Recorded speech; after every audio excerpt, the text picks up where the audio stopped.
Putain, les refs, je suis dégoûté. Je viens de filmer une vidéo qui je trouvais vraiment sympa, qui durait 20 minutes, avec des petits effets comiques et tout. Genre, je commençais de la vidéo dans le noir, après j'allais allumer la lumière. C'était. Vous voulez que je le refasse? Je vais le refaire. Vous voyez le départ. Le départ, c'était comme ça en fait. Je disais, oh putain et tout, faut que j'aille allumer la lumière. Bon, bref, vas-y, c'est bon. De toute façon, l'effet est gâché. Allez vous faire enculer.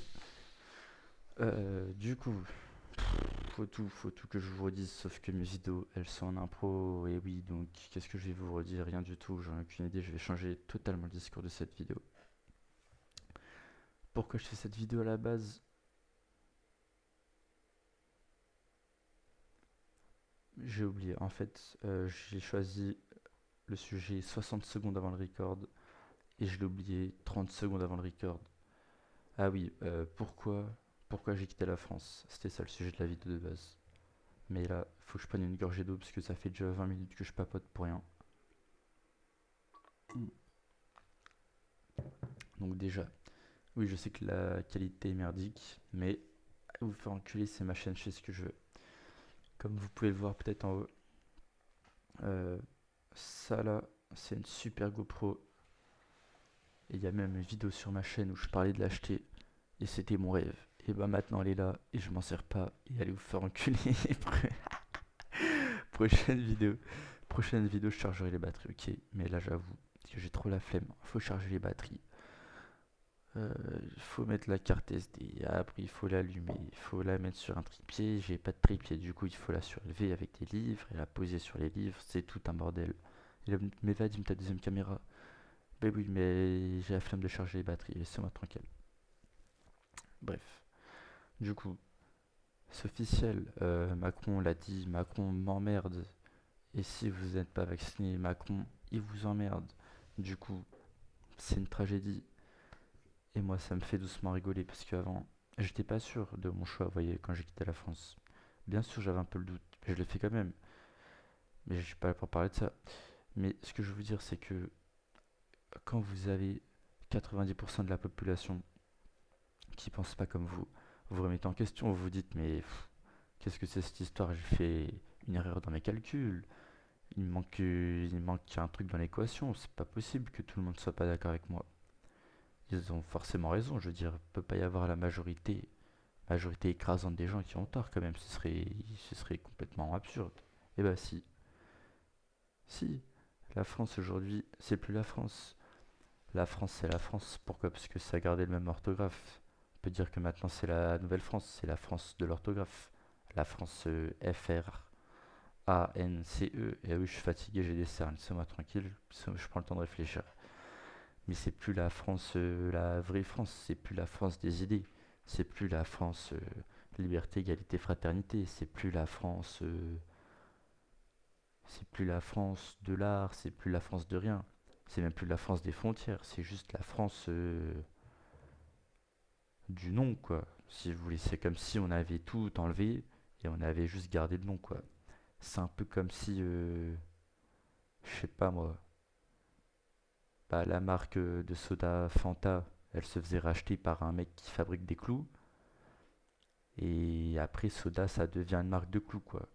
Le seul truc que ça a en commun avec ce Fanta, bah, c'est Fanta, quoi. Bah là, c'est pareil, si vous voulez, la France, c'est plus la France, quoi. C'est juste le nom. C'est comme si ça avait changé de patron, quoi. Ils ont licencié tout le monde, ils ont délocalisé l'entreprise, ils ont changé de business model, ils vendent plus la même chose, c'est plus les mêmes techniques marketing, mais ils s'appellent toujours la France parce qu'ils trouvaient que ça sonnait bien. Bon, bah là, c'est pareil. Parce que du coup, la France, si je reviens en France, faut savoir que je suis même pas considéré comme un citoyen par mon propre président, selon sa dernière sortie qu'il a fait. Si je reviens en France, faut savoir que j'ai pas le droit d'aller dans les bars, restaurants, cafés, salles de cinéma, théâtre, concerts. J'ai pas le droit non plus de travailler. C'est d'ailleurs pour ça que je suis parti à la base.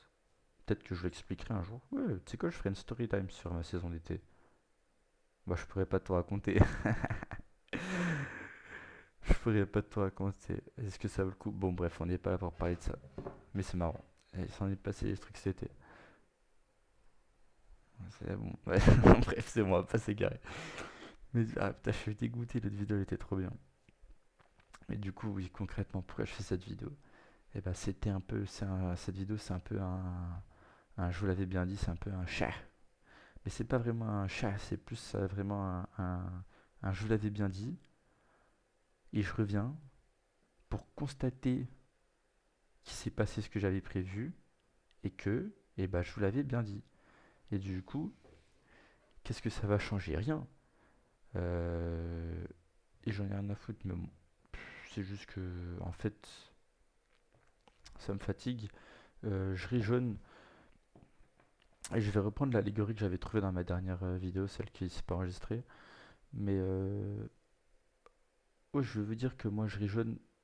Je ris, mais je ris jaune quand même, parce que la France, c'est quand même le pays qui a permis à mes ancêtres, entre guillemets, ils sont pas si vieux que ça, mais aux générations précédentes de ma famille, qui sont des immigrés des deux côtés de ma famille, donc du côté de mon père et de ma mère, de la Yougoslavie pour mon père et de la Kabylie pour ma mère. C'est quand même un pays qui a su les accueillir, qui a su les recevoir, un pays qui leur a permis de construire ici un avenir, de s'installer, de fonder leur famille. C'est un pays qui leur a tout offert, mais en échange bien évidemment, d'un travail éprouvant nuit et jour. C'est mes grands-parents, ils ont travaillé toute leur vie. C'était des bêtes de travail totalement acharnées. Moi, je sais que j'ai ma grand-mère yougoslave qui me raconte encore souvent aujourd'hui que quand elle arrive en France, elle travaillait de l'usine de Renault, il me semble, ou Citroën, je sais plus, non, il me semble que c'est Renault. Elle fabriquait elle faisait les voitures sur les trucs à la chaîne là, comment ça s'appelle? Les pistes, les chaînes à la chaîne, non, c'est pas français, bref, vous m'avez compris. Sur les lignes de production à la chaîne là. Et elle pleurait, faisait des trucs de 8 heures où elle travaillait pendant 8 heures sans s'arrêter et elle était totalement en larmes pendant ces 8 heures. Elle était en larmes quoi. Mais c'était très dur pour elle, c'était super éprouvant. Et mon autre grand-mère, c'est pareil, elle a fait de la soudure. Elle a fait de la soudure pour. Elle soudait les moteurs des tanks à l'époque pour Rafale. Elle a fait de la soudure sur des ponts, sur des chantiers. Mes deux grand-mères, elles ont pas du tout rigolé, hein. C'était des vraies femmes, c'était des travailleuses. Enfin bon, on n'est pas là pour parler de mes grand-mères, mais ce que je voulais dire, c'est que la France, c'est un pays qui leur a donné la chance, qui leur a donné l'opportunité de s'installer ici et de vivre leur vie ici. Et pour ça que je ris jaune, parce que la France, eh ben, je dois quand même quelque chose, et je reste quand même attaché à elle. Et c'est pour ça que je l'aime et que j'essaye de faire vivre ses valeurs à travers moi et mon existence. Enfin bon. Putain, ça me fait vraiment chier de refaire cette vidéo, bref. Euh, Voilà, mais je ris quand même parce que moi ça fait plusieurs mois que je me suis rendu compte à l'évidence, comme je l'ai dit, la France c'est plus la France. Elle a juste gardé les lettres. Il n'y a plus rien qui va. Et je vais même aller plus loin que ça pour être honnête. Bah du coup j'ai tout laissé en France, hein, y compris mes amis. Et je vais être très honnête avec vous.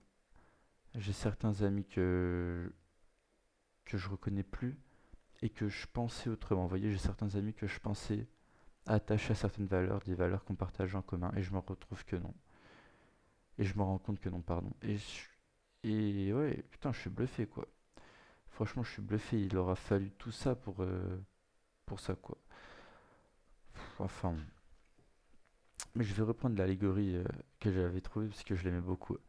Si vous voulez, la situation, moi j'ai réussi à partir. En gros, imaginez qu'on est sur le Titanic, j'ai réussi à partir dans un canot de sauvetage quelques minutes avant l'impact, quoi. On va dire 5 minutes avant l'impact.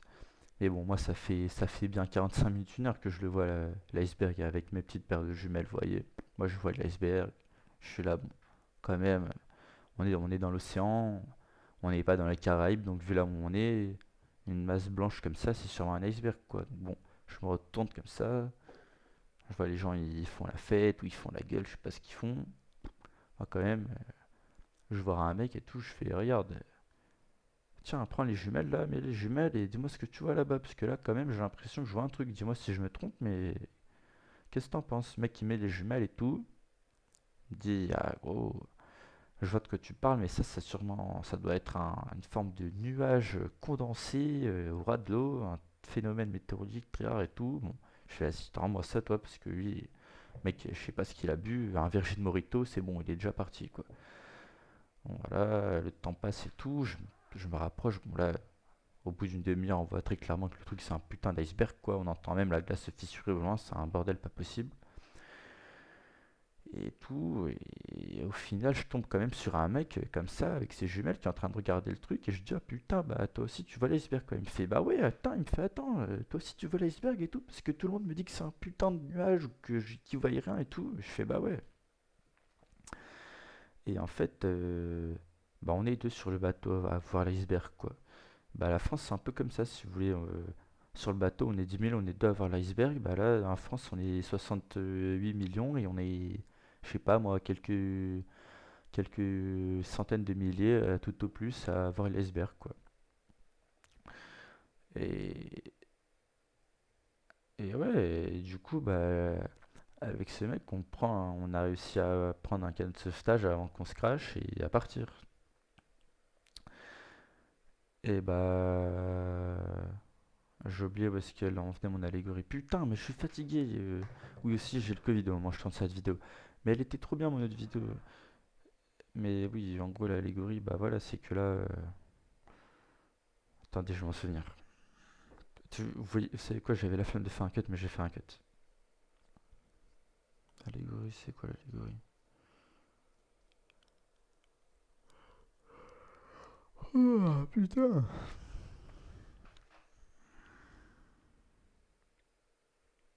Ah oui, c'est bon, j'ai trouvé. Et oui, et en fait, du coup, j'ai compris ce qu'il fallait faire maintenant. Ça sert à rien de passer une heure à essayer de dire à tous les gens qu'il y a un iceberg en face, parce que les gens ils veulent pas le voir, et même s'ils le voient, ils diront que non, c'est pas vrai, que c'est quelque chose d'autre, que non.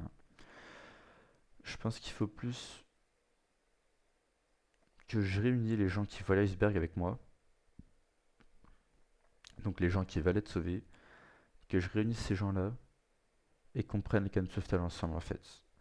Et du coup, j'abandonne en fait. Je peux pas sauver les gens qui ont pas envie d'être sauvés. On peut pas faire boire un âne qui a pas soif, comme ma mère dit. Et j'abandonne en fait, je vais juste parcourir le bateau, essayer de trouver les gens qui voient l'iceberg comme moi et comme ce type, et on va partir d'ici en fait, c'est tout. Et les autres ils sont sur le bateau, ils font leur vie. Voilà, moi je pars du principe que j'ai averti tout le monde au moins une fois. Après le reste, à un moment je dirais, je vais pas leur foutre un gilet de sauvetage autour du cou, le déployer et les balancer par-dessus le bord avant qu'on tape l'iceberg quoi, chacun sa life. Donc voilà. Donc, les gens qui veulent être sauvés, il y a une vidéo qui arrive qui vous expliquera comment venir me rejoindre au Portugal. Même si vous en foutez de ma gueule que vous aimez pas que vous aimez pas mon caractère, comment rejoindre au moins le Portugal et travailler pour l'entreprise pour laquelle je travaille dans des très bonnes conditions avec un salaire plus que confortable pour le Portugal. Surtout sachant qu'on ne paye pas de loyer. Et oui, je ne paye pas de loyer ici. Dans ma coloc, je ne paie pas de loyer. J'ai une femme de ménage qui vient une fois par semaine. C'est une coloc meublée, tout équipé. Je vous ferai un détail sur une vidéo détail sur la coloc si vous voulez. Mais je vis comme un prince. C'est le grand luxe.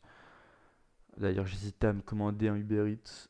Vu que j'ai tellement d'argent à dépenser. Non, je rigole, faut que je mette de côté pour acheter des cryptos. Arrêtez de faire les fils de pute. Mais bon, peut-être un petit Uber Eats ce soir. On ne sait pas. La carte bleue est là, elle est prête à partir. Et comme vous voyez, c'est HSBC, hein, parce qu'ici, on prend de l'avance pour quand on sera riche. Et qu'on aura besoin de faire des choses que les gens riches font.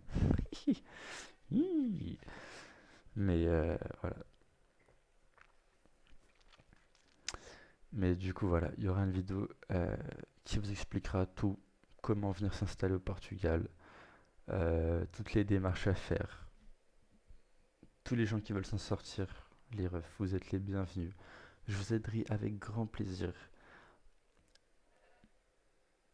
Pour ceux qui sont vraiment intéressés, je vous donnerai même mes réseaux privés.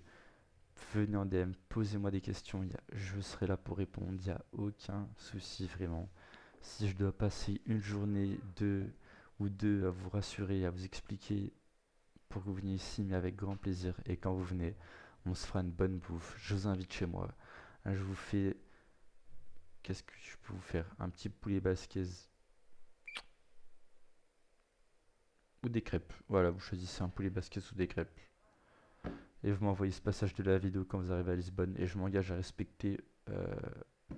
Pour demander des crêpes parce que c'est plus facile à faire. Mais si vous insistez, vous aurez un poulet basquez. Enfin, les gens qui veulent être sauvés, vous serez sauvés. Et voilà, le reste, moi je peux pas sauver tout le monde.